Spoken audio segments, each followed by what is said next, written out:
നമസ്കാരം, സ്വാഗതം.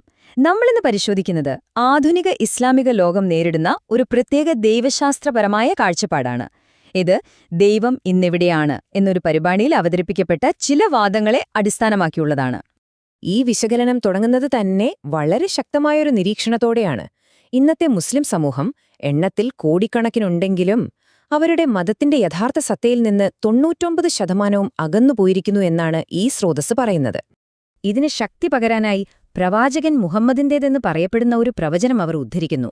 അതായത്, ഭാവിയിൽ മുസ്ലിം സമുദായം ആകാശത്തിലെ നക്ഷത്രങ്ങളെപ്പോലെ എണ്ണത്തിൽ പെരുകും, പക്ഷേ വെള്ളപ്പൊക്കത്തിൽ ഒഴുകി നടക്കുന്ന ചപ്പുചവറുകൾ പോലെ ആത്മീയമായി ഒരു വിലയുമില്ലാത്തവരായിരിക്കുമെന്ന്.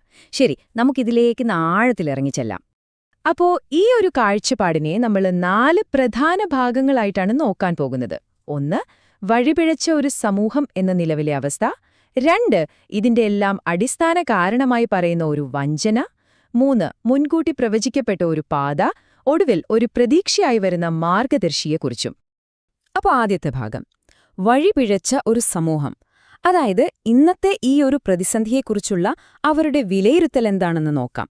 ഈ സ്രോതസ് മുസ്ലിം ലോകത്തിന്റെ ഇന്നത്തെ അവസ്ഥയെ എങ്ങനെയാണ് വരച്ചുകാട്ടുന്നതെന്ന് കാണാം. ഇവിടുത്തെ പ്രധാന വാദം എന്താണെന്ന് വെച്ചാൽ, പുറമേക്ക് കാണുന്നതും യഥാർത്ഥത്തിലുള്ളതും തമ്മിലുള്ള ഒരു വലിയ അന്തരമാണ്. അതായത്, പുറമേക്ക് നോക്കിയാൽ വലിയ പള്ളികൾ, കോടിക്കണക്കിന് അനുയായികൾ, കൃത്യമായ പ്രാർത്ഥന, നോമ്പ് എല്ലാമുണ്ട്. പക്ഷേ ഈ സ്രോതസ് പറയുന്നത് യഥാർത്ഥത്തിൽ ആന്തരികമായി ശരിയായ മാർഗനിർദ്ദേശം ഇല്ല, സമൂഹം ഭിന്നിച്ചു നിൽക്കുന്നു, ഖുർആന്റെ യഥാർത്ഥ സത്തയിൽ നിന്ന് ഒരുപാട് ദൂരെയാണ് എന്നാണ്.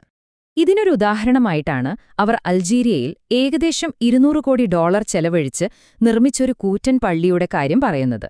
ഇത് വിശ്വാസത്തിന്റെ പ്രകടനമല്ല, മറിച്ച് സമ്പത്തിന്റെയും അധികാരത്തിന്റെയും ഒരു ഷോ ഓഫ് ആണെന്നാണ് വാദം. ഈ പണം കൊണ്ട് ലക്ഷക്കണക്കിന് പാവപ്പെട്ടവരെ സഹായിക്കാമായിരുന്നില്ലേ എന്നും അവർ ചോദിക്കുന്നു. അവർ പറയുന്ന ഒരു ഉപമയുണ്ട്. നിങ്ങൾക്ക് വേണമെങ്കിൽ പൊടിയെല്ലാം പരവതാനിയുടെ അടിയിലേക്ക് തൂത്തുമാറ്റാം, പക്ഷെ ആ പൊടി അവിടെ തന്നെ ഉണ്ടാകും. അതുപോലെ ഈ അടിസ്ഥാനപരമായ പ്രശ്നങ്ങളെ കണ്ടില്ലെന്ന് നടിച്ചതുകൊണ്ട് അത് ഇല്ലാതാകുന്നില്ല. അപ്പോൾ ഏറ്റവും പ്രധാനപ്പെട്ട ചോദ്യം ഇതാണ്: എവിടെ നിന്നാണ് ഈ പ്രശ്നങ്ങളെല്ലാം തുടങ്ങിയത്? അങ്ങനെയാണ് നമ്മൾ 2ാം ഭാഗത്തേക്ക് എത്തുന്നത്, അടിസ്ഥാനപരമായ വഞ്ചന. അതായത്, ഇതിന്റെ മൂലകാരണം കണ്ടെത്താനുള്ള ശ്രമം. ഈ സ്രോതസ് പറയുന്നത് പ്രകാരം ഇന്നത്തെ ഈ പ്രതിസന്ധിയുടെ എല്ലാം വേരുകൾ ചരിത്രത്തിലെ ഒരൊറ്റ സംഭവത്തിലേക്ക് നീളുന്നു. അവരിതിനെ വിളിക്കുന്നത് അടിസ്ഥാനപരമായ വഞ്ചന എന്നാണ്. അതായത്, പ്രവാചകന്റെ അവസാന നാളുകളിലെ കൽപ്പനകളെ ലംഘിക്കുകയും അദ്ദേഹത്തിന്റെ കുടുംബത്തെ പീഡിപ്പിക്കുകയും ചെയ്തതിലൂടെ അദ്ദേഹവുമായുള്ള ഉടമ്പടി തകർക്കപ്പെട്ടു. ഇതാണ് സമൂഹത്തെ തെറ്റായ ദിശയിലേക്ക് നയിച്ചതെന്നാണ് വാദം. ഈ സ്ലൈഡിന്റെ ഒരു പ്രത്യേകത എന്താന്ന് വെച്ചാൽ, പ്രവാചകന്റെ മരണത്തിന് തൊട്ടുമുമ്പുള്ള നിമിഷങ്ങൾ മുതൽ എങ്ങനെയാണ് കാര്യങ്ങൾ വഴിമാറിപ്പോയതെന്ന് ഒരു ടൈം ലൈൻ പോലെ ഇത് കാണിക്കുന്നുണ്ട്. അതായത്, വ്യാഴാഴ്ചയിലെ ആ ദുരന്തം എന്ന് പറയുന്ന സംഭവം, പിന്നീട് പ്രവാചകന്റെ വിയോഗം, അതിനുശേഷം അവഗണിക്കപ്പെട്ടു എന്ന് പറയുന്ന ഒരു വിൽപ്പത്രം, ഒടുവിൽ പ്രവാചകന്റെ കുടുംബത്തിനുണ്ടായ പീഡനങ്ങൾ എല്ലാം ഇതിൽ ക്രമമായി പറയുന്നു. അവരുടെ ഭാഗത്തുനിന്നുള്ള ഈയൊരു ഉദ്ധരണി നോക്കൂ. ഇതൊരു വഞ്ചനയല്ലെങ്കിൽ പിന്നെ ഇതിനെ എന്ത് വിളിക്കും എന്നവർ ചോദിക്കുന്നു. അതായത്, ഈ വ്യാഴാഴ്ചത്തെ ദുരന്തം ഒരു ചെറിയ തർക്കമല്ല, മറിച്ച് സമൂഹത്തിന്റെ ഇന്നത്തെ ശോചനീയമായ അവസ്ഥയ്ക്ക് കാരണമായ അടിസ്ഥാനപരമായ ഒരു സംഭവമായിട്ടാണ് അവരിതിനെ കാണുന്നത്. ഇത് നമ്മളെ 3ാമത്തെ പോയിന്റിലേക്കാണ് കൊണ്ടുപോകുന്നത്. അതായത്, ഈ തകർച്ച മുഴുവൻ മുൻകൂട്ടി പ്രവചിക്കപ്പെട്ടതായിരുന്നു എന്ന വാദത്തിലേക്ക്, മുൻപുള്ളവരുടെ അതേ കാൽപ്പാടുകൾ പിന്തുടരുന്നു എന്ന്. ഇതിനൊരു തെളിവായിട്ടാണ് ഈ ഹദീസ് അവർ അവതരിപ്പിക്കുന്നത്.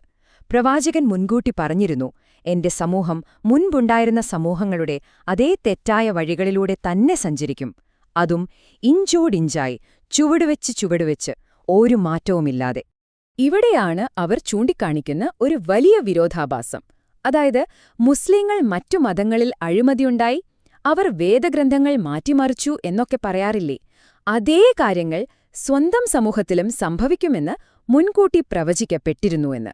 ഈ പ്രവചനം യഥാർത്ഥത്തിൽ വിമർശനത്തെ സ്വന്തം നേർക്ക് തിരിക്കുന്നു എന്നാണ് അവരുടെ കാഴ്ചപ്പാട്. ഈ ചോദ്യം ശരിക്കും വിശ്വാസികളോട് നേരിട്ട് ചോദിക്കുന്ന ഒന്നാണ്. നിങ്ങളുടെ പ്രവാചകൻ തന്നെ നിങ്ങൾ മുൻപുള്ളവരുടെ അതേ പാതയിലായിരിക്കും, അതേ അവസ്ഥയിൽ എത്തിച്ചേരുമെന്നും പറയുമ്പോൾ നിങ്ങൾക്കെങ്ങനെ മറ്റുള്ളവർക്ക് നേരെ വിരൽ ചൂണ്ടാൻ കഴിയും? പുറത്തേക്ക് നോക്കുന്നതിന് പകരം സ്വന്തം അവസ്ഥയെക്കുറിച്ച് ചിന്തിക്കാൻ പ്രേരിപ്പിക്കുന്നൊരു ചോദ്യമാണിത്. അപ്പോ പ്രശ്നം പ്രവചിക്കപ്പെട്ടതാണെങ്കിൽ സ്വാഭാവികമായും ഒരു പരിഹാരവും വേണ്ടേ? അതാണ് നമ്മുടെ അവസാന ഭാഗം. മുൻകൂട്ടി അറിയിക്കപ്പെട്ട മാർഗദർശി, അതായത് പ്രവചിക്കപ്പെട്ട പ്രതീക്ഷയെക്കുറിച്ചുള്ള അവരുടെ കാഴ്ചപ്പാട്. അതായത് തകർച്ചയെക്കുറിച്ചു പറഞ്ഞ അതേ പ്രവചനങ്ങൾ തന്നെ ഒരു പരിഹാരത്തെക്കുറിച്ചും പറയുന്നുണ്ട് എന്നാണിവർ വാദിക്കുന്നത്. നഷ്ടപ്പെട്ടുപോയ ആ യഥാർത്ഥ വിശ്വാസം പുനഃസ്ഥാപിക്കാൻ ഒരു ദൈവിക മാർഗദർശി വരുമെന്ന്. പ്രതിസന്ധിയെക്കുറിച്ചുള്ള പ്രവചനത്തിനുള്ളിൽ തന്നെ ഒരു പരിഹാരത്തെക്കുറിച്ചുള്ള പ്രവചനവുമുണ്ട്. ഈ മാർഗദർശിയെയാണ് മഹദി എന്ന് വിളിക്കുന്നത്. അടിച്ചമർത്തലിന്റെയും അന്ധകാരത്തിന്റെയും ഒരു കാലഘട്ടത്തിൽ പ്രത്യക്ഷപ്പെട്ട് വഴിതെറ്റിപ്പോയ ഒരു സമൂഹത്തിന് പ്രതീക്ഷയായി അവരെ സത്യത്തിലേക്ക് തിരികെ നയിക്കാൻ വരുന്ന മുൻകൂട്ടി അറിയിക്കപ്പെട്ട ഒരു പരിഷ്കർത്താവായിട്ടാണ് മഹദിയെ ഇവർ കാണുന്നത്. അങ്ങനെ നമ്മൾ അവസാനം ഒരു വലിയ ചോദ്യത്തിലെത്തി നിൽക്കുകയാണ്. തകർച്ചയെക്കുറിച്ചുള്ള പ്രവചനം സത്യമായി എന്ന് അവർ വാദിക്കുന്നു.